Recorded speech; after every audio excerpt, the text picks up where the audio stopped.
Hey everybody, welcome back to our channel Meals on Wheels. My name is Darius. And I'm Cam. And we're here today to make one of our favorite dishes for you, some Wagyu Bruschetta.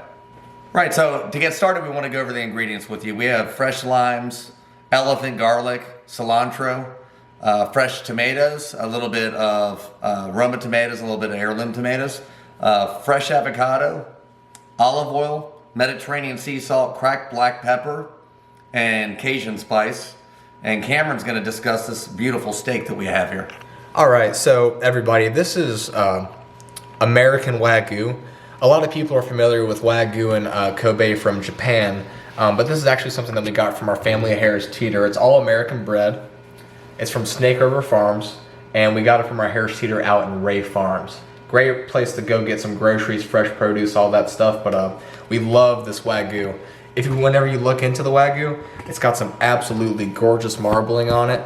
And Wagyu is really known for the fat content and the marbling within the meat. That's what gives it a lot of its flavor and its butteriness and just absolutely great tenderness.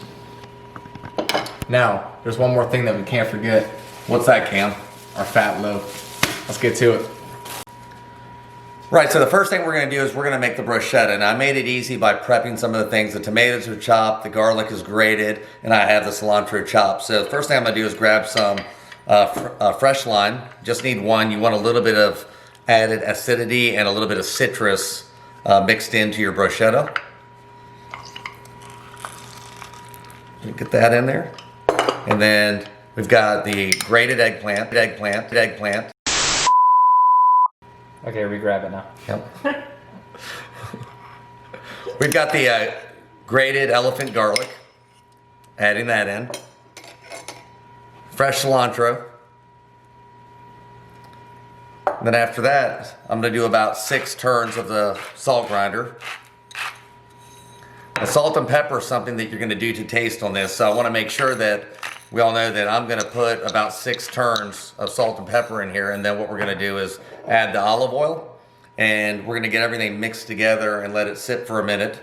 And then we're going to go back and taste it and see if it needs more salt and pepper. Now on the olive oil, I'm using a cold pressed olive oil that is on its first press.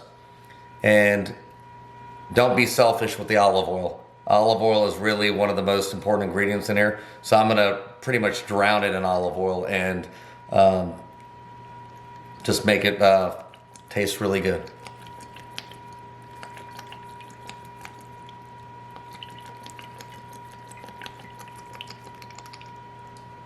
All right. Now we're just going to stir it up, make sure we get everything mixed in well, especially the eggplant garlic. Get it? The eggplant garlic. We can keep that in there this time because I said it twice. But anyway, the elephant garlic, I don't know why I like to say eggplant with it, but we'll roll with that.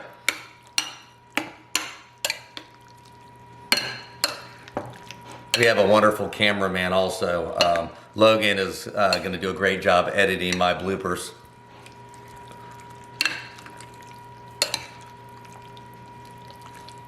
So now everything's mixed up, and you can see there's a generous amount of olive oil on it. In the process of dicing the tomatoes, I did squeeze out the extra juice from the tomatoes because we don't want this to be watery when the tomatoes break down with the lime and with the olive oil. So got some extra spoons here. So I'm going to allow Chef Cam to come over here and take a taste of this. All right. And we're gonna give an opinion on whether we need to add more salt, more pepper. I'm always a true believer in that 2 people need to taste it. And the main reason is because we all have different taste buds and we all need to check each other to make sure we're not over seasoning or under seasoning. All right. So.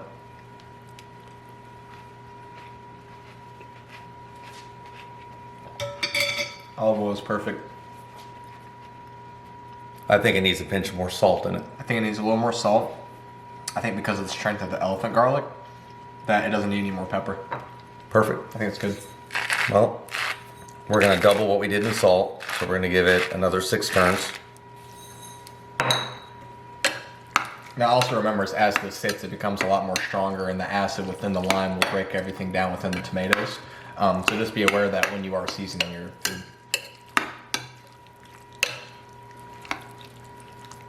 Perfect cilantro in there. I just got a little bite on the back of my tongue. All right, Cam, go in for one more taste. Make sure we're good there. Perfect. Very good. We're gonna go ahead and take this now that we're done with this. We're gonna go ahead and cover it up, put it in the refrigerator, and let it marinate. And Cameron's gonna show us how he seasons the Wagyu strip. All right, everybody. So in front of me right now, what I have is a piece of American Wagyu. It's about an inch thick. So what we're gonna do today is we're going to completely blacken this steak. So what we're gonna do is we're gonna coat this thing in olive oil first. It's a very light amount, both sides. Now what I'm gonna do is I'm gonna rub it in, flip it over, make sure you hit the sides. As you can see, a little bit of oxidation got to this side of the meat because we had it for about a day, but there's no worries. Completely coat that. All right, very nice. Now, what we're going to do is we are going to take this salt right here, and I recommend to everybody that has never used Cajun seasoning before, and if you've never used the spice before, always taste your Cajun seasoning beforehand, because a lot of Cajun spices don't have much salt in them, and the salt is what helps break down the meat whenever it's cooking, so just make sure that you do give it a taste. Yeah, so it has like almost no salt virtually whatsoever within it. So I'm gonna go ahead and do it about 4.5, 5 turns on each side. And so what you do afterwards is you take the spice, you rub it in, and you make sure you hit the sides right too, because the fat cap is really important part of the ribeye, because it's really, if it wasn't Wagyu, it's the only part of the steak that really has a lot of fat within the New York strip. So we got that now.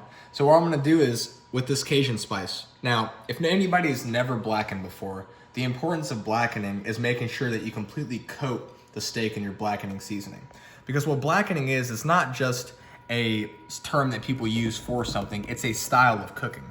Blackening is taking a cast iron skillet and taking your meat or whatever you decide to cook and actually cooking these spices or burning these spices to change the chemical compounds of them to make sure that you create a new flavor. And so it's just really important to make sure we get a really good coating on all sides of everything. All right, and now we're ready to rock. Okay, Cam's got the pan getting hot, and we're really excited about having a blackened Wagyu steak because its seasoning amounts on there is amazing looking, and there's nothing better than having a crust on the outside of the steak, but having a good medium rare piece of steak. That's right. So what we're gonna do is we're gonna lay this, there's a white spot right in the middle of this pan. We're gonna drop this steak, and make sure before you drop it, you don't want it super laid out and flat. You wanna plump that steak together whenever you drop it in, because you want all that fat and all that meat and everything to stay together. So we're gonna turn it over, drop it right on that hot spot, give it a good press, and keep that there. Now, as you can see, it's smoking a lot. What that is doing right now is you are completely burning these spices and you're cooking them off. And what that's going to do, that's going to change the flavor of these spices on this steak. We've been 2.5, 3 minutes in now, so what you're going to do is you're going to take the spatula and you're actually going to get all those spices that are burned on the bottom of that pan now, and you're going to scrape right underneath them. We're going to give that a flip. Oh man, look at that beautiful blacking on there. Now we're going to give it 3 more minutes and then we'll be good to go. All right, so while the steak is finishing up, we're gonna go ahead and take this fat loaf, Cameron's favorite bread, and we're gonna go ahead and slice it up and get ready to make crostinis out of it. So we're gonna actually cut them on just a slight bias because this loaf's a little bit fat, so you don't want them too big. So we're gonna get rid of that. And we basically want about a little over a 1/8 inch thick, and want some nice thin slices, slight bias. And that's going to allow us to have more of a uniform look when we actually season them and put olive oil on them and bake them off. All right, so to make the crostinis, we've actually sliced our French bread, our fat loaf, as Cameron would say, and we're just going to take a little bit of extra virgin olive oil, and just doesn't have to be perfect, just lightly drizzled on top. And we're going to do that on every piece just to get a little bit of olive oil on it. Remember, we have a lot of olive oil in our bruschetta, so we're going to do that. And the first side we're going to season with a little bit of Mediterranean sea salt. Just lightly season it with salt because we have salt and pepper and other seasonings inside our other food items going along with this dish. And then we're going to do a little bit of black pepper.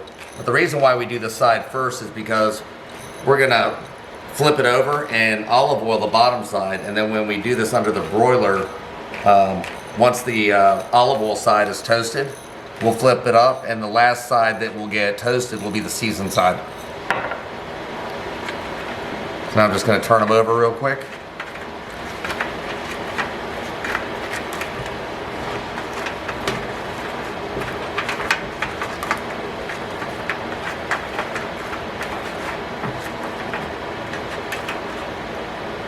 All right, and then just like I said, just a little bit more olive oil on top. You know, olive oil is actually healthy for you, so for you guys that think that I'm actually making this unhealthy, no, this is plenty healthy, and it actually is, I could drink olive oil, it's that good. So that's where we're at with this. So we're gonna get ready in just a second and put it in the broiler. Fantastic. Now, Chef Cam, why did we, so everybody else knows, I know why we did it, but let's tell our viewers why we actually put the steak in the cast iron skillet into the oven. So pretty much what happened today was that the steak got blackened and done before the internal temp was actually where it needed to be. We were looking for about a medium rare, and we were only probably at a rare at that point, so we decided to go ahead and throw it in the oven to make sure the internal temperature gets to where it needs to be. Now it's very important, because we're on broil and we're on high, that you don't run away and disappear or walk away from it, because faster than you can think about it, it will burn the bread.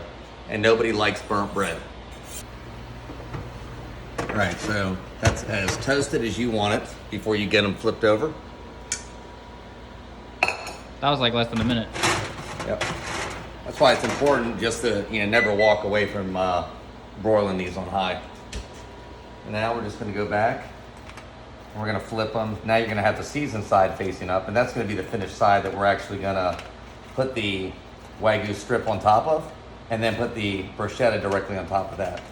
So it still leaves it a little bit soft on the bottom, but still has an outside crunch with a little bit of softness to the inside of the crostini because of the olive oil that we've soaked it with. All right, and then we're back into the oven one more time to brown off the other side.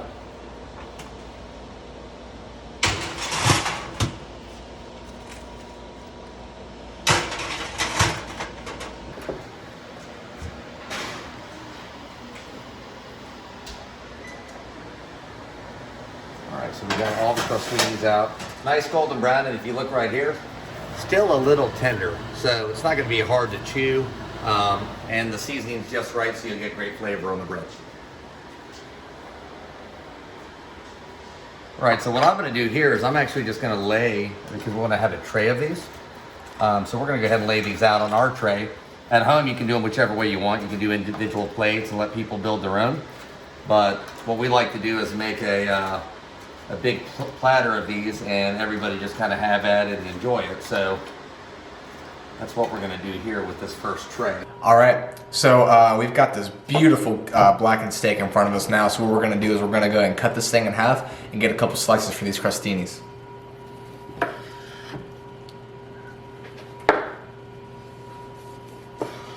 That is a beautiful pink on the inside of that, perfect medium rare.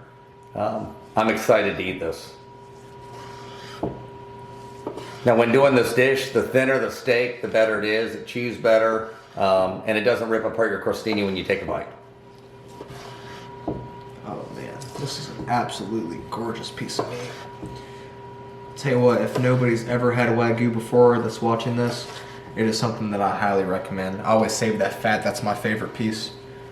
Oh, look at that. So Cameron, I'm so excited that I really can't wait to jump in. So what I would like you to do is give me a slice of that bad boy. Oh my gosh. And Boom. I'm gonna go ahead and top this off with a little bit of this tomato basil, or tomato cilantro relish with a touch of basil in it.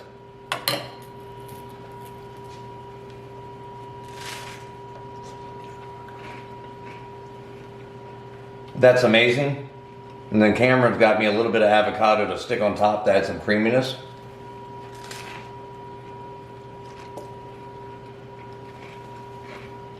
Good? You can shut the front door on that. This shit is the bomb.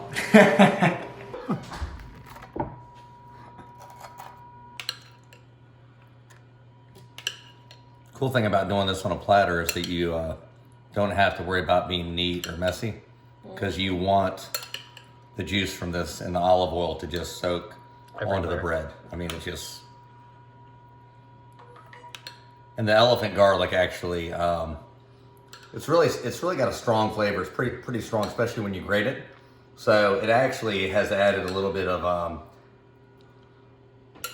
heat to it, and a little bit of a kind of like it wakes up your taste buds, and then you can taste that Creole spice on top of the steak. Really tasty.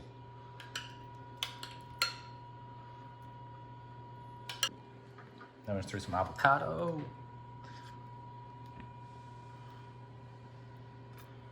All right, everybody, this is our finished product. This is our steak Wagyu with bruschetta on top of it. And it's amazing looking. The flavors are just incredible. You can taste the blackened steak. You can taste the avocado, the bruschetta. And it's just phenomenal. So Cameron, are you gonna take the cam bite today? I am gonna take the cam bite today. I thought you were never gonna ask since you stole the first one.